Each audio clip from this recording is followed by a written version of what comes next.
Я и шеф-повар, я и владелец, мы с женой вдвоем. Через 2 года собрали чемоданы и уехали с концами. Просто у нас был такой момент, что у нас даже 10 бат в кармане не было, ты не представляешь.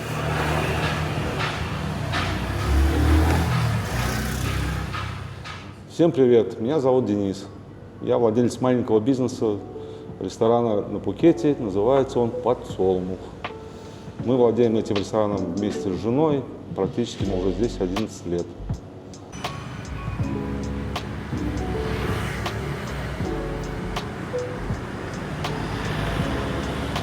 Ну, когда-то мы с женой поехали сюда в путешествие. Вот. И, скажем так, влюбились в эту страну. Красивое море, красивые люди, природа. Ну и через 2 года собрали чемоданы и уехали с концами. На самом деле это так было, обдуманное решение. Не просто что вот, уехали и остались, а просто 2 года готовились и уехали. Продали все, что там было нажито, там, скажем, непосильным трудом, и скажем, здесь остались все. Ну, приехали, мы даже не знали, чем будем заниматься, мы уехали просто жить. Ну, приехали мы, сперва взяли очень длительный тур. У нас тогда предложение было там 1,5 месяца прожить. От Пегаса или от Анекса, не помню. Мы взяли в отеле, прожили 1,5 месяца, чтобы хотя бы посмотреть, как это все, да. Вот, и потом пошли искать жилье пешочком. Мы тогда еще не передвигались ни на байках, ни на машине, потому что ни прав не было там, никаких ни иностранных, только российские. Байк я не вожу, поэтому передвигались таким транспортом, где такси, где моторикши вот эти. Вот. Нашли, в общем, в Пхукеттауне. Нам понравилось. Это недалеко от центра фестиваля, там, в Кондике. Ну и оттуда, скажем так, пошла наша жизнь тайская. Начали узнавать местную культуру, местную кухню. Не пляжная вот эта территория, да, а территория, где живут тайцы. Вот их анклав такой, да, где нету иностранцев. Вот оттуда вообще, скажем так, влюбились в Таиланд вообще. Потому что там не на пляжной территории тайцы абсолютно другие. Они не такие, как здесь, на пляже. Вот ты пришел, иностранец, тебе ценник не показали вот такой, а ты сел, тебе такой же ценник принесли, как и обыкновенному тайцу. Изготовили тебя как для тайца.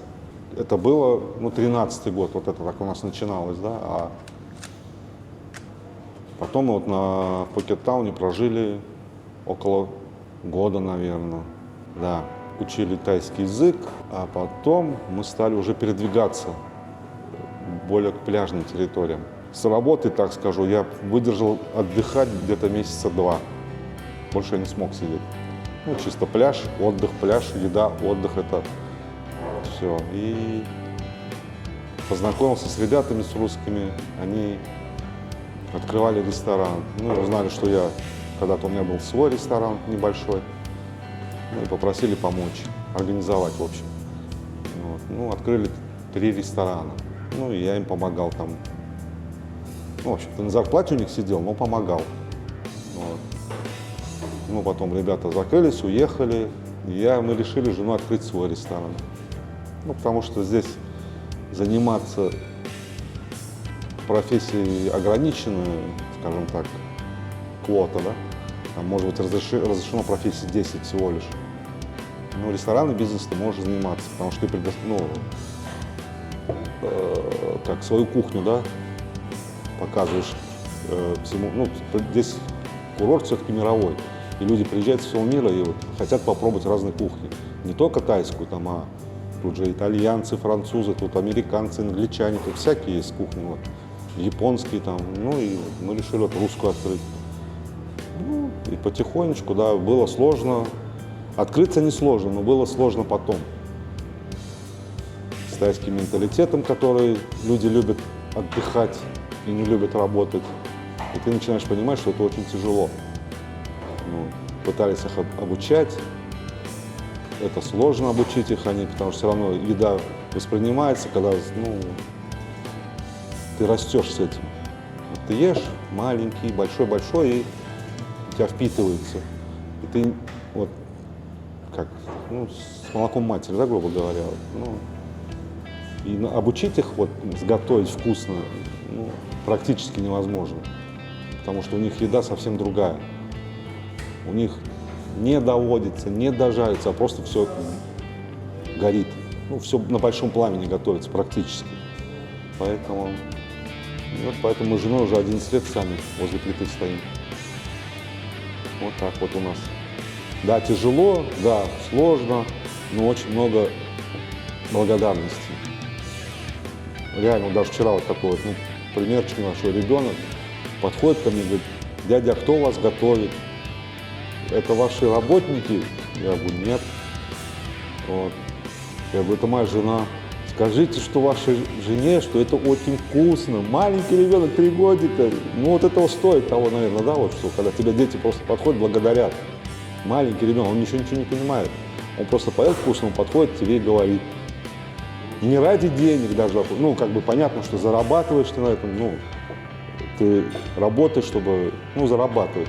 Но когда тебя благодарит ребенок, это самое, ну, дорогое, наверное, да, вот то, что есть в этой жизни. Когда тебя вот маленький ангелочек, он тебе говорит: спасибо, он не придумал ничего, а у него это идет изнутри. Все. Как бы, ну, это, ради этого, наверное, стоит работать.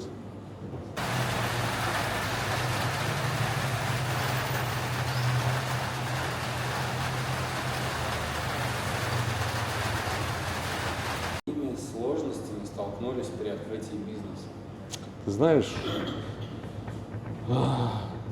вот Таиланд, у него сложности нету открыть бизнес, а сложность тянуть потом этот бизнес. Открывайся, хоть что открывай, но тянуть потом очень, очень сложно. Я же говорю, вот я же сказал, что вот менталитет, то есть он располагает отдыхать. Сложностей, Женя, никаких здесь нету. Просто все думают, что это все легко, я здесь приеду.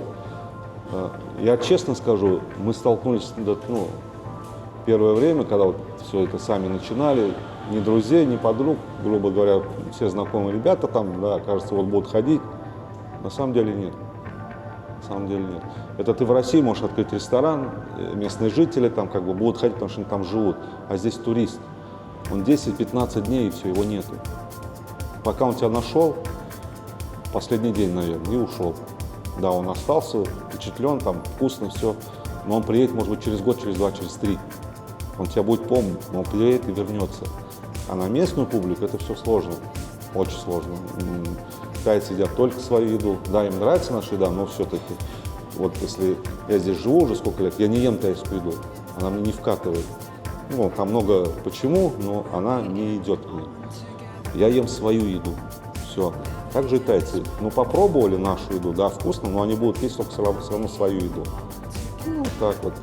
Поэтому сложностей открыть нету никаких. А дальше, как ты уже сам себя будешь тянуть. Просто у нас был такой момент, что у нас даже 10 бат в кармане не было. Ты не представляешь, у нас 10 бат в кармане не было. Мы до такого дожились. Вот и все. Постепенно потом. Тяжело, ну, все трудом это все Ну, как говорится, когда ты трудишься, идешь вперед, все равно это получается. Да, тяжело, долго, ты не обманываешь, все это честным трудом на самом деле. Честный труд, он тяжелый труд, но он долгий. Ты приходишь все равно очень долго к этому. Ни год, ни 2, ни 3, это много, 5, 6, 7, 10 лет может быть. Ну, тем более в мировом курорте, это здесь на каждом шагу, пожалуйста, через каждый метр везде есть покушать.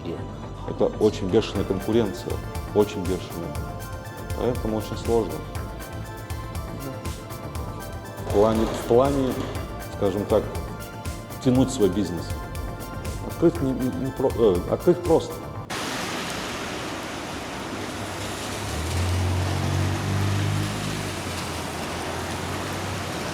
Вы только владелец бизнеса или по совместительству шеф-повар? Да, я и шеф-повар, я и владелец. Мы с женой вдвоем. Вот, я уже сказал, что мы пытались их учить готовить, но вышло все негативно, и все равно встали сами за плиты. Почему они не могут? Научиться? Ну,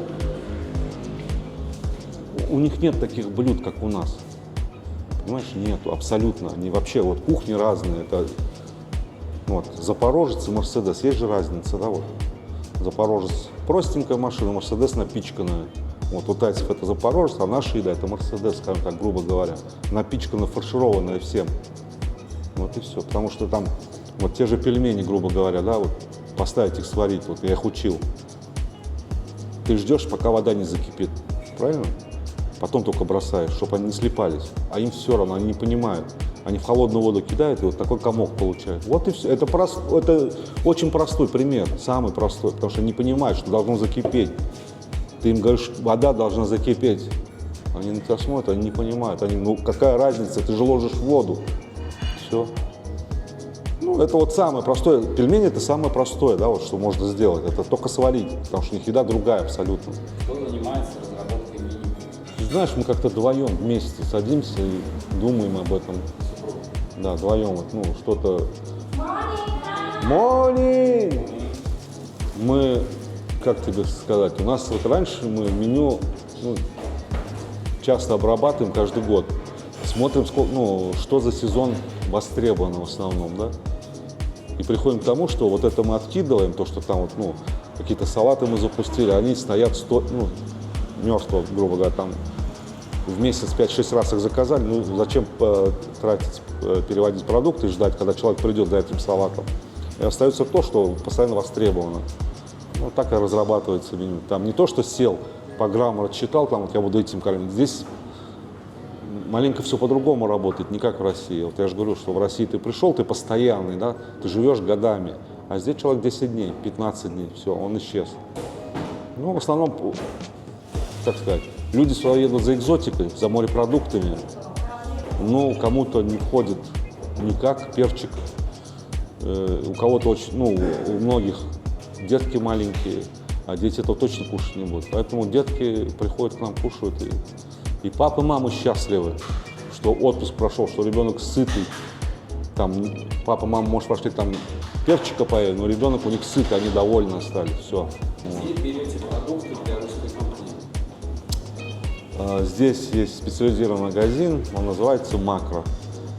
Там продается, в принципе, все. Но там основная масса, вот по мясу, скажу так, это импорт.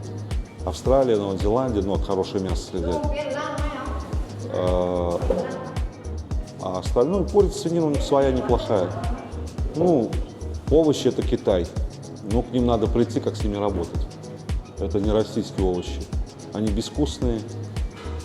Картошка, она, допустим, без крахмала китайская. Ты ее нарезаешь, а она крахмал даже не выделяет. Она просто картошка. Похожий вид. Ну, как бы прийти к продуктам надо что-то. Потому что когда мы приехали, мы начали с ними работать, у нас не получалось. Потому что продукты другие. Ты начинаешь делать, а у тебя не то. Что такое? Вроде так же дома готовил, там все там у себя. А потом понимаешь, что продукты, качество другое. Может быть, без накачки, что нету там ничего. Может быть, наоборот, с накачкой, я не понимаю. Но продукты другие абсолютно. Помидоры здесь безвкусные, огурцы безвкусные. Трава у них своя местная, тут очень много там всяких трав. И укроп, и петрушка, здесь все растет, в принципе, они вот продают. Ну, в основном импорт. Вот все, что касается вот для кухни, там, это в основном импорт, все. Тайцы у них, ну, не едят они этого, не готовят они ничего из этого. У них в основном, ну, что они там, креветки, курицы, там, кальмары, рыбка, травы очень много, рис. Рис – это первое блюдо у тайцев. Из риса сделал, ну, рис. Как у нас хлеб, у них рис. У нас хлеб всему голова, у них рис всему голова. Ну, так вот. Задумывались ли о сети ресторанов? Нет, никогда. Никогда не задумался. Почему, скажу сразу. Либо ты держишь качество, либо ты открываешь сеть и просто на поток. Ну, для зарабатывания денег, да, грубо говоря. Ну, это тяжело, на самом деле, сеть тянуть. Тут один ты маленький бизнес тянешь. Ну, может, потому что мы сами работаем, да, это тяжело. А сеть содержать, ты же разорваться не сможешь. Ну, ты приехал в один ресторан, проверил, все хорошо, ты уехал, и все на смарку. Ну, босса нету, все чихать хотели. в другой приехал, допустим, все хорошо про тебя, ты уехал, и опять все на смарку. Ну, поэтому, никогда, не задумывались. Вернее, думали об этом, но либо качество, либо сеть. Как-то так. Вот есть же вот этих сетевых очень много всяких, да. Но я не считаю, что там вкусно. И это бесспорно, что там невкусно.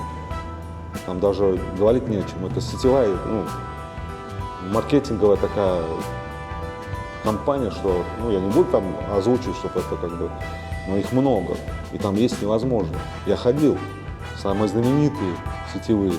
Есть невозможно, от слова совсем. Зачем? Пускай будет лучше маленький бизнес, но он тебе будет приносить радость и, небольшие деньги, да. Это небольшие деньги, на самом деле. Все думают, что вот я открою ресторан, рестораторы все богатые. Нет, это не так. Ты либо это делаешь, в удовольствие, может быть, кто-то богатый, да, у кого сеть, кто-то зарабатывает хорошие деньги. А когда ты просто в удовольствие, да, это маленькие деньги, для жизни этого достаточно, я думаю. Кстати, договариваться, а не управлять. Так ли в плане на работу? Да, обязательно. Они... Вот именно как в России. Нет. С ними надо... У них менталитет абсолютно другой, у них другая жизнь, их надо понять. Потому что если ты будешь приказывать, они просто забьют и не выйдут. В любом случае. Ничего ты не сделаешь. Ты находишься в гостях, ты у них в стране, в любом случае. Да, они работают, условия, все, они исполняют законодательство трудовое, но ты должен идти всегда на уступки. Если они говорят, что надо отдохнуть, значит, надо отдохнуть. Если ты скажешь, что ты не будешь отдыхать, они все равно не выйдут.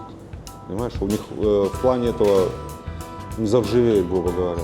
Поэтому, да, договаривались, что, допустим, был Санкран недавно, мы знаем, что кто-то из девочек не придет. Поэтому мы закрылись, все они отдохнули, мы отдохнули, с новыми силами вышли на работу. Все. Так что с ними договариваться надо, да, с ними бесполезно ругаться, бесполезно ссориться, это ничего хорошего не будет. По-хорошему всегда можно договориться, всегда. Как-то так. Потому что мы все-таки не в гостях, на самом деле. Не мы здесь хозяева, а они.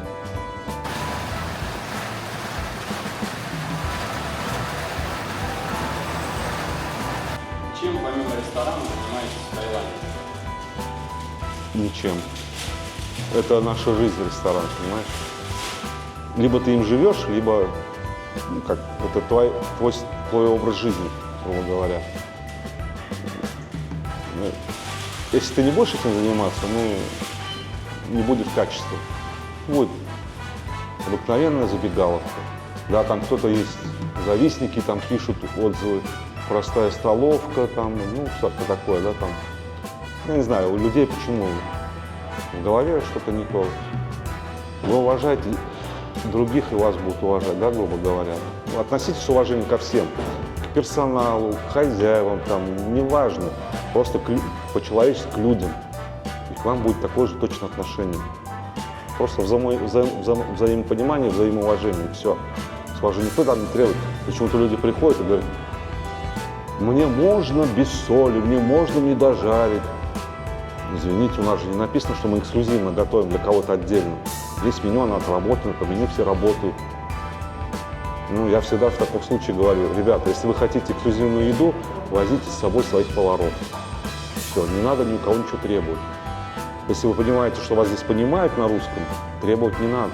Здесь есть меню, оно отработано. Вы же у тайцев не просите вам не посолить, не попереть. Вы говорите без перца, но вам все равно ложат перец.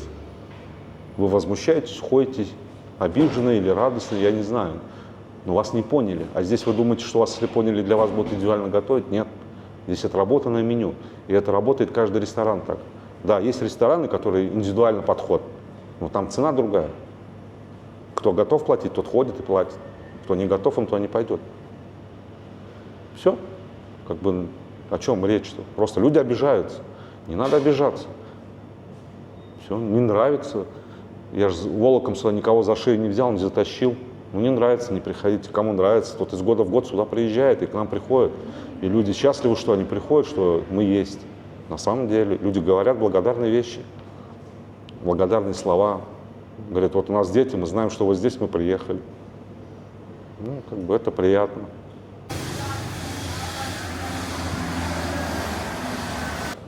Почему решили назвать ресторан «Подсолнух»?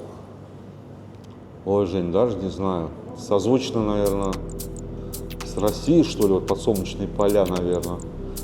Но если с английского переводить, солнечный цветок. Это ярко, да? Ну, звучит вроде как, ну, светлое.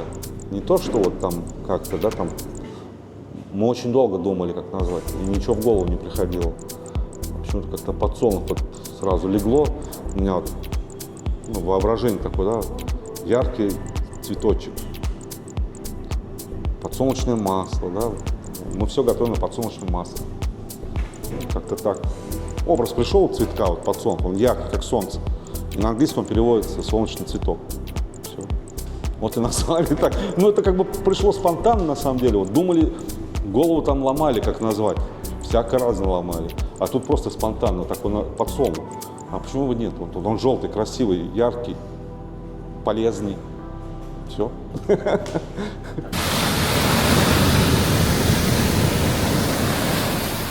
Почему в Таиланде мало распространена кондитерская продукция? Почему она здесь есть? Но просто ты, как тебе объяснить? Кондитерка – это в кофейнях в основном, где люди пьют кофе, где посидеть можно, да, десертик, ну, с десертика попить кофе. Основная масса здесь людей накормить. Поэтому с кондитеркой здесь, ну да, проблема. Хорошую кондитерку сготовить очень сложно, потому что продукты очень дорогие. Как тебе сказать, объяснить? Вот все, что касается кондитерки, да, она завозится из-за границы. А это, соответственно, пошлина, это дорого. И не каждый может себе хороший продукт позволить купить. Вот, допустим, кусочек торта, там, 200-300 бат. Не каждый же может позволить, не каждый.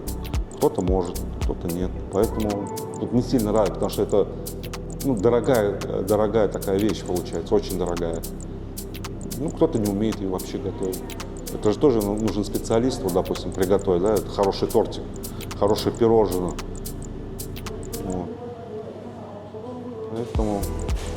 Нет, они есть кондитерки, но очень мало их хороших. Хороших очень мало. А в кофейнях вот, ну, какие-то пироженки всегда есть. Там, печеньки, пироженки, что-то есть. Но это тайский стиль. Кому-то это нравится, кому-то нет, опять же. Ну, у всех вкусы разные же. Поэтому...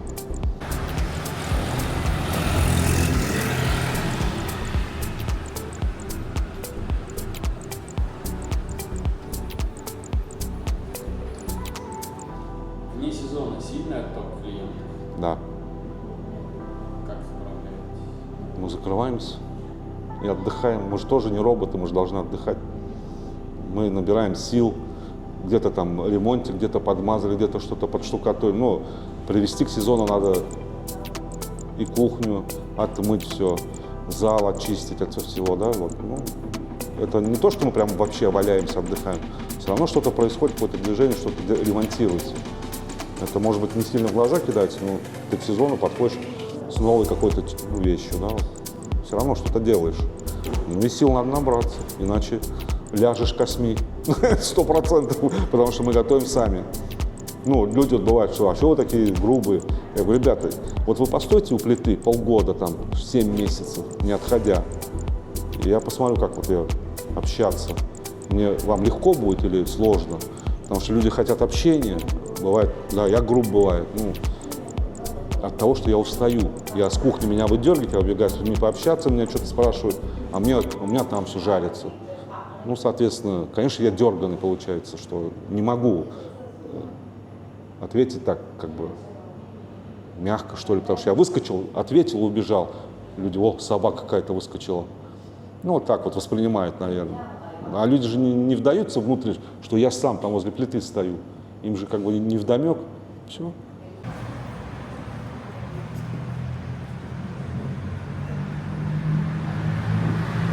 Что бы изменили в работе ресторана?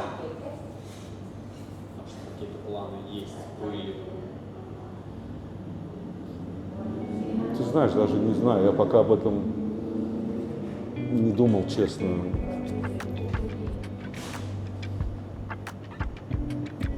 Уюта бы, может быть, еще больше хотелось создать, но пока не знаю. Может, какие-то блюда дополнительные добавить, но это все в плане работы, в плане отработки, это все будет видно. Честно, не знаю, пока. Вот будет low season, мозги чуть-чуть отключатся от работы, тогда я подумаю, что делать. А сейчас пока не знаю. Пока люди есть, надо работать. Планы на дальнейшее будущее. Вообще это семейный бизнес. Вот, когда ты держишь маленькое, вот, ну, даже если взять по миру, просто вот я посмотрел, ну, было интересно, да, мне, какие хорошие рестораны вот, ну, долго живут. Это семейный бизнес. И они всегда очень маленькие ресторанчики. Это не сетевые, это не... Ну, сетевые, понятно, там вкладываются там спонсоры, все такое, там алкоголь, табак, это все туда вкладывает. Вот. А маленький семейный бизнес, он живет годами. Я думаю, что мои дети будут продолжать. Сын у меня повар, пока он в России. Надеюсь, приедет и меня заменит с новыми навыками, со своей скоростью. Наверное, может быть так. Не знаю. О будущем уже загадывать очень сложно. Очень сложно. Сегодня ты планы построил, а они у тебя вечером рухнули, потому что что-то случилось. Поэтому как будет завтра, никто не знает. Ну, в планах так, что дети продолжат, может, внуки потом будут продолжить. Хочется свой бизнес маленький такой иметь, чтобы, ну, кормить вкусно людей вот хочется, да, и получать от этого благодарность. Не только деньги, а благодарность. Ради этого только стоит, знаешь, вот, трудиться. Я рос не очень хорошим человеком, но я пересмотрел свою жизнь. Поэтому молодой я был нехороший. Я много плохих дел сделал. Поэтому решил лучше жить по-хорошему и делать хорошие дела. Ну как дела? Ну вот кормим вкусной едой. Люди благодарны, это Во благо. во благо, да. Люди благодарны, очень многие благодарны. Да, есть, ну, люди все с разными мыслями, с разным характером. Всем невозможно угодить, невозможно абсолютно. Но большая часть людей очень благодарна. Все. Ради этого и стоит работать и жить, я думаю.